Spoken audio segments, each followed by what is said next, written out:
Hello AP Physics 2 and welcome back. I really intend this video to be the introduction to the class and the kind of overview of what we're doing for the next couple weeks. If you haven't caught up, our schedule is very strange the next few days. I'm going to get to meet Cohort A on Tuesday, while Cohort B is zooming in to watch that because we don't have class on Friday. And that means the first time I'll get to be in person with Cohort B is on Friday, September 11th, which is a long way away. And then obviously there's Virtual Vikings getting introduced to the class at the same time. So I feel like synchronously, things are going to be a little crazy the next few days. Asynchronously, we can start setting the tone for the class and kind of see where we're going. So my overall plan for the first 2 weeks is I want to get to know you. That's kind of the biggest thing. I want to issue textbooks, and I want to get you guys started thinking about fluids.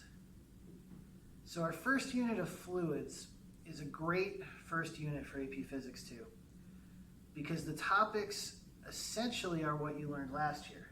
We're going to look at how you can put forces on fluids, and we're going to look at how fluids can carry energy from one location to another. But if I was going to spray you with water, water is not a point particle. I mean, honestly, one of these textbooks isn't really a point particle too. We modeled it as such, but there's mass distributed all over this. But if this was like a bucket of water, the mass would be kind of continuous. And how would we figure out which part has a force on it?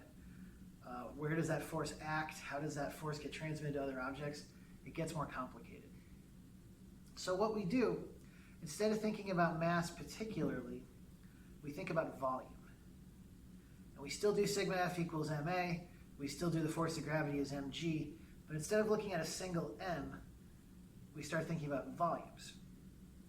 Now if you're thinking about chemistry, you probably know what the link between mass and volume is, and that's density.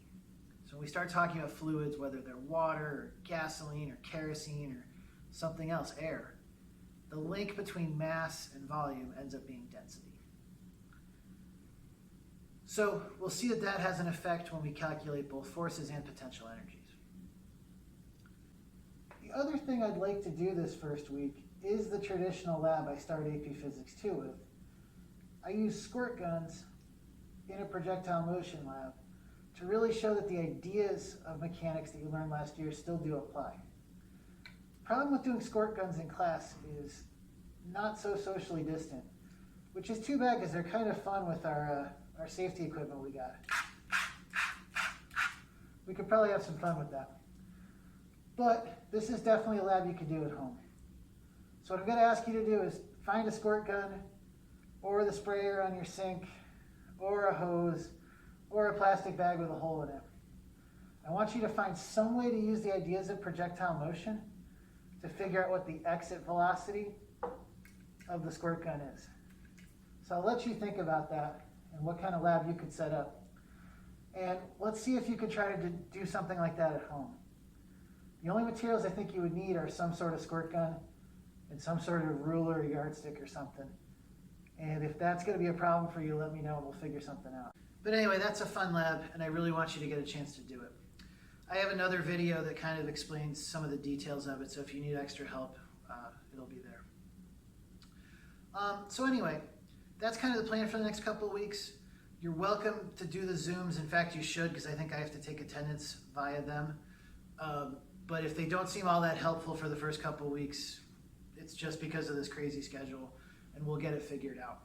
I'll make sure on Google Classroom there's enough videos and activities and readings and stuff that you feel like it's useful. Anyway, welcome to the class. I'm so glad you're here.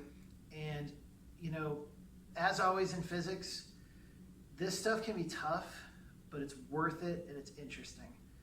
And if something's not super clear to you, I'm always available for you. Shoot me a comment in Google Classroom, ask on a Zoom call, ask in class. We will try to find ways to make sure we're talking to each other and sharing ideas, because that's really what makes people grow in physics.